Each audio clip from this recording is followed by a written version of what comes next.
Why should we look into what it's like being ourself, first person singular present tense, what we're looking out of, where we're coming from? I can think of a whole bunch of reasons. Let me share one or two with you.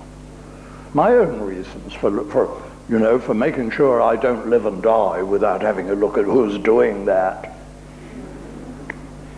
What are the reasons? Well, I think a big one, which must appeal to your hearts and minds, is just sheer gratitude at having occurred. You know, it's the very last thing, isn't it, we feel so grateful for at having happened. You know, you needn't have happened. You needn't have happened, but you did happen. You could even say you happened yourself. You occurred.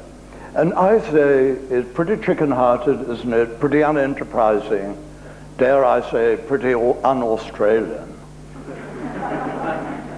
To live and die with taking everybody's word for what has happened where you are, except the inhabitant of this place.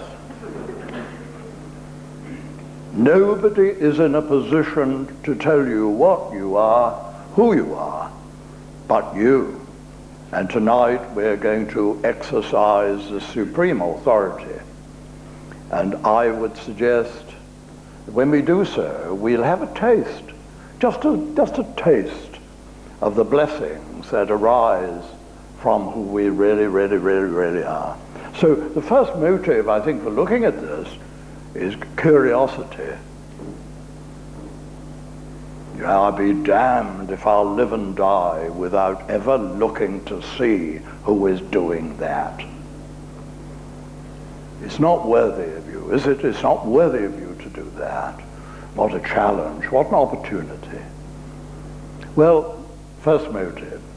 The second motive, well, as Chris said, I used to, with a minimum of qualifications, all my qualifications being architectural, with a minimum of qualifications, by some fluke, I managed to teach comparative religion for Cambridge University. I shall never really understand how I pulled that one. But certainly my heart was in the subject.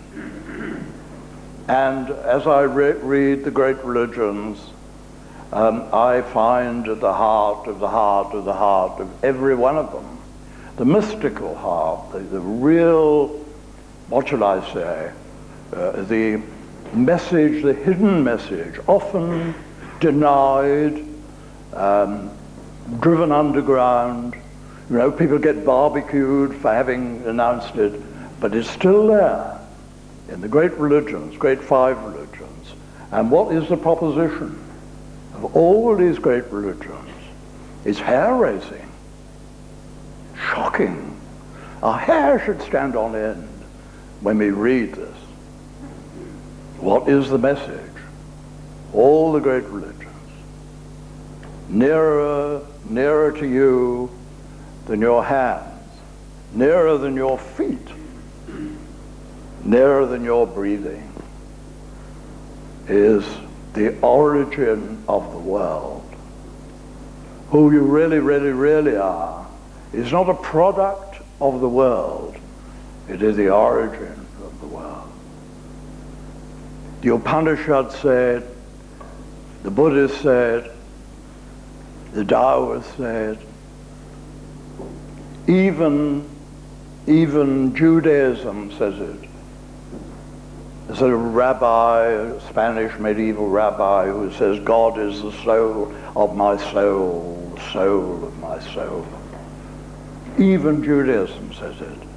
All the really great Christian mystics say this. Islam says it. God is nearer, Allah is nearer to a man than his own neck vein. You know, don't let our lives go by without checking this up. If it's rubbish, let's junk it. If it's true, let's take it seriously and do something about it. who you really, really, really are, they say, is not a product of the world, it's the origin of the world. I think we have to be humble enough, enterprising enough, truthful enough to check up on this. It takes a lot of humility to be as great as you are, paradoxically. Can we bear this greatness? Well, I think we're better if we have any self-interest. They say that nearer to you than all else is the eternal awakeness, awareness, reality from which all flows. Well, it becomes a matter of urgency at my time in life to get this matter cleared up, doesn't it? I mean, I look in my mirror, and I've been looking at this guy in the mirror for 82 years. And every time I look at him, he's nearer to death. He's a terminal case. He's been a terminal case for 82 years. And if I'm him, if I'm that one, gosh, I've had it, haven't I? I've had it. But you see, this as-if world, what does that say? It says, that's you in the mirror. Now, when we were very little, every mum here knows, every dad knows, that when we were very little, we looked in the mirror, and that was our friend. That was our friend in the mirror. It wasn't ourself, it was our friend. When we were very little, we were sane. We were sane, and we told the truth. And there was our little friend in the mirror. And then we grew up, and they kept telling me, that's Douglas, that's you, that's you. I bought into that one, you know.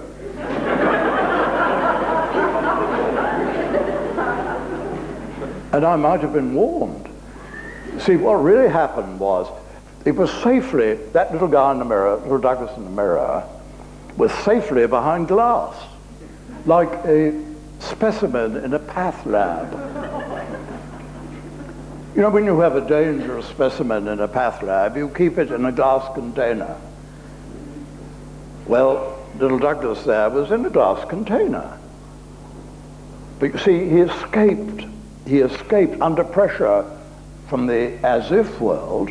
He escaped from here, behind glass, and he crept up my arm, and he invaded this place here. In imagination, not really, of course. Because on the way up, he had to turn round, because he's the wrong way round. He was looking this way, I'm looking that way. He crept up my arm. He was safe there. Here, he was a parasite. A parasite. And parasites drain your energy, they debilitate, and they kill you. And it seems to me that the great delusion, the great nonsense of the as-if world, the conventional world, is that I am here what I look like there. How could I be? How could I be here what I look like at 6 feet? How could I be at 0 inches what I look like at 100 inches? Now, you've got what Douglas looks like, and you're welcome to it. You're welcome to what Douglas looks like. I mean, he's yours. Well, I don't know. You're burdened with that guy at the moment. And you got what I look like. And I swear to you, cross my heart, that in every respect, I'm the opposite here of what I look like to you. And what is the great human conventional nonsense and ridiculousness? It is to say I am here what I look like over there. And that's suicide. It's nothing less than suicide. Because this one is a death's head. You're nearer to death every time I look. If I'm that, I've had it. That is mortal. If anything is mortal. And when I take him and put him here, turning the thing round, mucking about with it, creeping up my arm, and putting it here, I've committed suicide. It ain't true So he's here.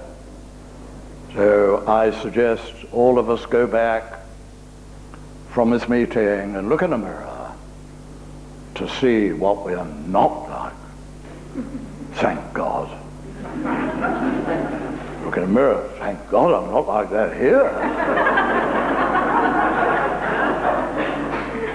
It's a killer to be like that. It's a killer. And everybody knows. I mean, their hearts, our minds and hearts respond to this message that you're not what you look like. You are not what you look like. What you look like is very marvelous, and I'm enjoying it tremendously. But you see, it's on the way out. It's a temporary thing. The question is, what are you looking out of?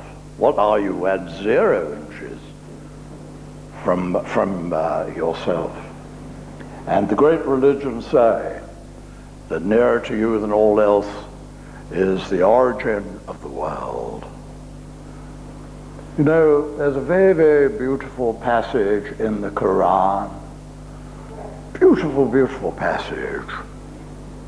Not too well known, I think. It says, man is like a mirage in the desert. You go up to him, and where you thought there was a man, you lose him, and you find God. Man is as a mirage in the desert. When you go up to him, you lose him, and where you thought there was a man, there you find God.